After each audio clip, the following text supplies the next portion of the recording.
Hello everyone, I'm Coy Wire. This is CNN10. It is Wednesday. We're halfway through the week, so smell the flowers and cool the soup. We're gonna make it through. It is also hashtag Your Word Wednesday. So we're gonna pick one of your word submissions to help broaden our vocabularies. So let's see whose word helped us write today's show. Let's get into the news with an update on Hurricane Milton. The storm reached a massive Category 5 strength earlier this week as it passed north of the Yucatan Peninsula in Mexico. That's the highest level of strength we currently have to record hurricanes, with winds maxing out at 180 miles per hour. It's the biggest and most powerful storm on record this year in the entire world. Milton is thankfully expected to weaken as it heads east over the Gulf on its way to Florida's west coast, but it's also expected to double in size. That means disastrous impacts will more likely be felt over a much larger area. Milton's storm surge is also expected to be much larger than Hurricane Helene's, estimated to reach between 10 and 15 feet above ground level. Residents in the state, well, they've been racing to prepare. We've seen lines at sandbag filling sites, supplies like plywood to board up buildings are running low, and interstate highways have been in gridlock traffic going north as many are evacuating from the storm's path. And many who are trying to evacuate, they're facing a fuel shortage, with an estimated 1,000 Florida gas stations completely out of gas as of Monday night. Another issue, some people are having trouble finding hotels, with many already being fully booked, while others aren't able to afford a hotel, even if they could find one available with rooms. Officials have opened shelters that can hold thousands of people who are in need of a safer place. It's been less than 2 weeks since Hurricane Helene walloped Florida's Big Bend as a Category 4 storm, and residents are scrambling to clean up as much of that destruction before Milton enters the state. The debris left behind could become dangerous projectiles when Milton's high winds hit soon. Exactly where Milton will make landfall? Well, that's a key factor to how much it will impact the Gulf Coast. CNN's Elisa Rafa explains. Milton has already proven to be a powerful hurricane, rapidly intensifying and exploding in strength. While the entire Florida peninsula will see impacts of damaging winds and heavy rain from Milton, the exact location of landfall will be crucial for where the life-threatening storm surge will occur. Storm surge is the push of ocean water inland from the strong hurricane winds. The highest storm surge is at the location of the strongest winds in the eye wall. Tampa Bay is one of the most vulnerable spots on our coast to storm surge because of the huge population and the shape of the bay.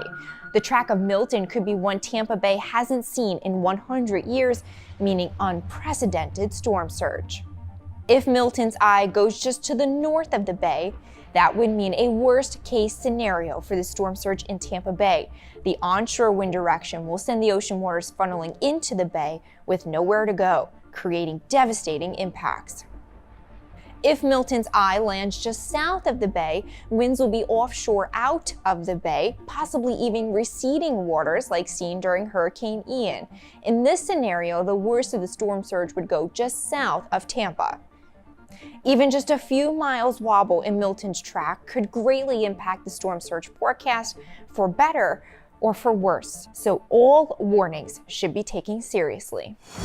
10-second trivia. To prepare for long seasonal migrations, many bird species enter what state of being to bulk up for their journey? Brumation, predation, hypophagia, or hyperphagia? Your answer here is hyperphagia. Just like bears who eat large amounts of food before hibernation, migrating birds overeat to gain weight and store fat for their long journeys. Man versus nature. It's a tale almost as old as time. Humans and animals sometimes compete for land and resources. Well, that's the case in one town in Argentina where thousands of parrots have moved in. Normally, these feathery friends would pass right through the town as they migrated, but as the birds' natural habitats have been destroyed through deforestation, they've been staying longer and longer. CNN's Elisa Rafa has the perspicacity to further explain how residents are putting up with their pesky parrot problem. The town of Hilario Ascasubi is facing a parrot invasion. Thousands of the multicolored birds have increasingly occupied this Argentinian city in a site similar to that of Alfred Hitchcock's 1963 thriller, The Birds. In recent years, the parrots have arrived in pursuit of shelter through the fall and winter months, but now it's spring in Argentina. A biologist at the National University of the South says the parrots have come due to disappearing trees along the hillsides. Estimates say that 4% of the forest is lost annually in the south of the province of Buenos Aires. It is causing the parrots to have no food available, and they are increasingly moving closer to the cities where they find food, shelter, and water.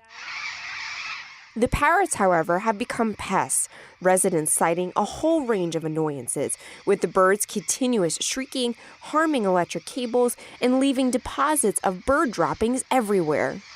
Despite the various tactics residents have used to scare them away, nothing has worked. They bite and damage the cables. Water can then get into the wires when it rains and transmission is cut off. These parrots create daily costs and problems for us. It goes without saying that when the power goes out, there is no radio.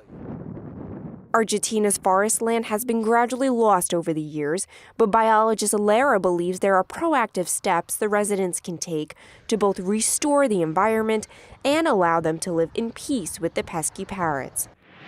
While humans and animals might sometimes find themselves at odds, there are ways we can benefit from working together. In Colombia, an innovative project to combat the growing problem of trash buildup is enlisting the help of the enormous rhinoceros beetle. Their larvae eat through piles of organic garbage, diverting it from landfills. CNN's Rafael Romo shows us how it's done. In the Colombian highlands, a new solution has been found to tackle an escalating trash problem. These are the unlikely heroes of the story, the larvae of rhinoceros beetles, which feed on organic waste. This isn't the only thing these beetles have to offer. Once the beetles reach adulthood, they can be sold as pets to buyers as far away as Japan. The beetles have the answer, but we haven't seen the full potential of the function they have. Every week, 15 tons of waste are collected at this facility in Tunja, a city about 130 kilometers northeast of Bogota. Once it's piled up, the larvae, which can grow as long as a human hand, dig in. Other larvae are placed in tanks where they consume liquid organic waste that can be harmful to the environment. With the landfill close to capacity, the larvae provide an ingenious solution. The UN estimates that around 11.2 billion tons of trash are generated globally each year. Colombia produces around 32,000 tons of waste daily, about half of which is organic. We should aim to preserve beetles because they are responsible for breaking down all the organic waste produced by humanity today. The larvae start to become beetles after about 4 months when they develop hard shells. Rhinoceros beetles can live up to 3 years. Some are exported to other countries, while others stay in Colombia where they are seen as good luck charms.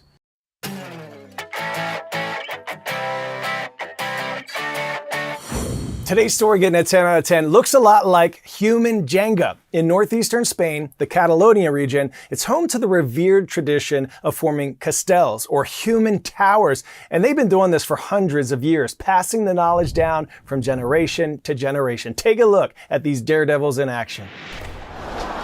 This wasn't the only tumble at the largest human tower contest in Catalonia, Spain.